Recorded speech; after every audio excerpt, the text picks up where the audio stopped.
Hello friends, मेरे YouTube channel पर आपका फिर से स्वागत है।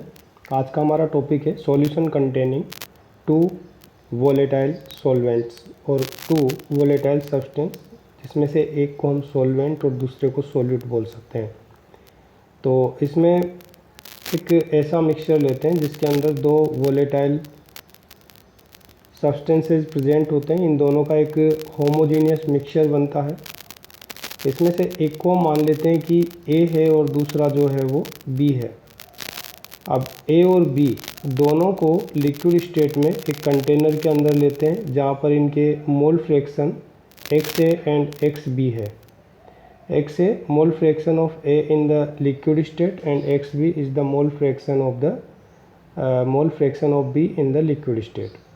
अब क्योंकि ये वोलेटाइल है तो एक डेफिनेट टेम्परेचर पर, जैसे टेम्परेचर को हम कांस्टेंट रखते हैं और फिक्स रखते हैं, तो A and B gaseous state में कन्वर्ट होना स्टार्ट होते हैं और एक डेफिनेट टाइम के बाद इसमें इक्विलिब्रियम स्टेट आ जाती है। तो जब इक्विलिब्रियम स्टेट आती है, उस इक्विलिब्रियम स्टेट पर ए और बी गैसियस स्टेट में प्रेजेंट होते हैं और यहाँ पर ए और बी के मोल फ्रैक्शन को हम रिप्रेजेंट करते हैं by Ya and Yb.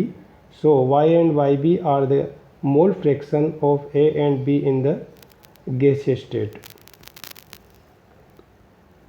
Now अब हम बात करते हैं कि जब ये इक्विलिब्रियम की स्टेट में पहुंचता है तो उस टाइम पर इसके अंदर एक प्रेशर लगता है जिसको हम बोल सकते हैं टोटल प्रेशर, और this is also known as vapour pressure of mixture of A and B.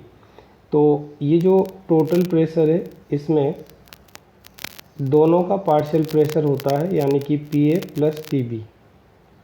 So partial pressure of A is P A and partial pressure of B is P B. Raoult's के law के according हम बात करें तो जो ए का partial pressure है वो इस सॉल्यूशन में ए की मोल फ्रैक्शन के प्रोपोर्शनल होगा, means P A proportional to X A. So PA will be equal to PA node XA. Similarly, PB proportional to XB and PB equal to PA node XB. इसमें PA node and PB node A and B के pure form में vapour pressure है at this temperature, जो हमने definite temperature लिया था उस पर। Now vapour pressure of pure liquid, this is PA node and vapor pressure of pure liquid B, this is PB node। अब हम बात करते हैं कि A और B में से ज़्यादा वोलेटाइल सब्सटेंस कौन है। तो यहाँ पर हम मान लेते हैं कि A is more volatile as compare to B। इसका मतलब इस डेफिनेट टेम्परेचर पर जो प्योर लिक्विड A है उसका वेपर प्रेशर B के वेपर प्रेशर से ज़्यादा होगा, क्योंकि जो A है वो मोर वोलेटाइल सब्सटेंस है। और इसके पीछे रीज़न होता है कि जो बॉइलिंग पॉइंट की बात करें तो बॉइलिंग पॉइंट इंक्रीज होने पर वेपर प्रेशर डिक्रीज होता है। So boiling point of B will be greater than boiling point of A. So ये तो हो जाता है राउल्ट्स लॉ के अकॉर्डिंग। अब अगर हम बात करें अकॉर्डिंग टू डाल्टन्स लॉ, तो डाल्टन्स लॉ का रूल होता है लॉ ऑफ पार्शियल प्रेशर। तो इसके अकॉर्डिंग अगर हम बात करें कि टोटल जो प्रेशर गैसेस स्टेट में लगा हुआ है वो ए और बी के वेपर प्रेशर, या फिर यूँ कह सकते हैं कि इनके पार्शियल प्रेशर के सम के इक्वल होता है। और डाल्टन्स लॉ के अकॉर्डिंग हम पार्शियल प्रेशर निकालते हैं। ये तो राउल्ट्स लॉ के अकॉर्डिंग है जो अभी हमने किया था, P A nought X A plus P B nought X B. Dalton's law के अकॉर्डिंग अगर हम फाइंड आउट करते हैं पार्शियल प्रेशर, तो partial pressure of A will be equal to mole fraction into total pressure of the mixture. तो A का अगर आपको पार्शियल प्रेशर निकालना है तो ए की मोल फ्रैक्शन है एक्स ए और टोटल प्रेशर जो है वो है पी टोटल, तो इन दोनों के प्रोडक्ट के बराबर होगा। So P A will be equal to Y A into P total. Y A it is the mole fraction of A in the gaseous state, and P total, this is the total pressure or total vapor pressure of the mixture at definite temperature। PB आपको निकालना है तो PB बराबर होगा YB into P total. So equation first and third, जो हमने equation first लिया था उसके अकॉर्डिंग राउल्ट्स लॉ है और थर्ड के according Dalton's law. So PA will be equal to PA nought XA equal to YA into P total. यहाँ से आप XA की वैल्यू निकाल सकते हैं YA into P total upon PA nought. Similarly equation second and fourth से हम compare करें तो PB equal to PB nought XB equal to YB into P total. यहाँ से हम XB की वैल्यू निकालते हैं। अब हम XA और XB की वैल्यू से एक न्यू इक्वेशन डेवलप करते हैं। जैसे हमें पता है कि sum of the mole fraction of A and B will be equal to 1। इन वैल्यूज़ को रखते हैं और रख कर के हम इसको सोल्व करते हैं तो हमें एक नया इक्वेशन मिलता है YA upon PA nought plus YB upon PB nought equal to 1 upon P total. तो ये इक्वेशन हम न्यूमेरिकल सोल्व करने में यूज़ कर सकते हैं। नाउ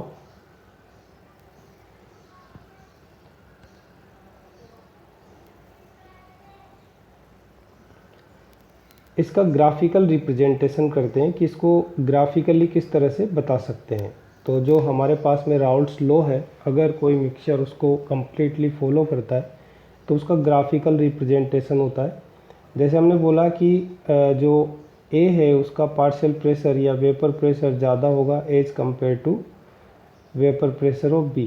तो एक डेफिनेट टेम्परेचर पर हम इधर वेपर प्रेशर, यहाँ पर भी वेपर प्रेशर को रिप्रेजेंट करते हैं और इस लाइन पर मोल फ्रैक्शन को रिप्रेजेंट करते हैं।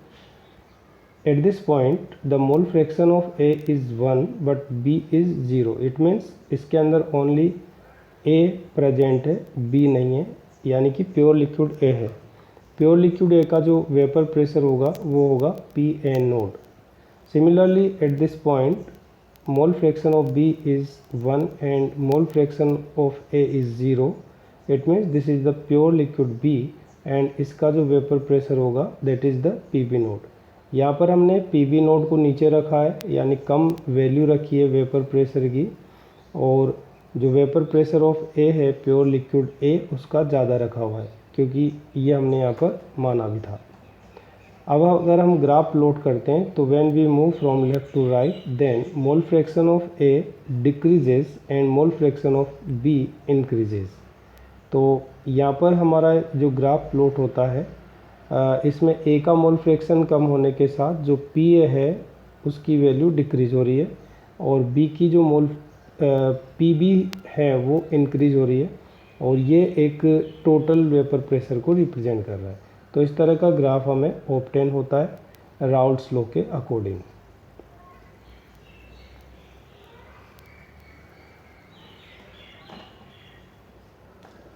So this A is more volatile, ये मैंने आपको बताया था, and P total will be this. Now next class में हम आइडियल जो सॉल्यूशन है, आइडियल मिक्सचर है, उसके बारे में बात करेंगे। So thank you very much.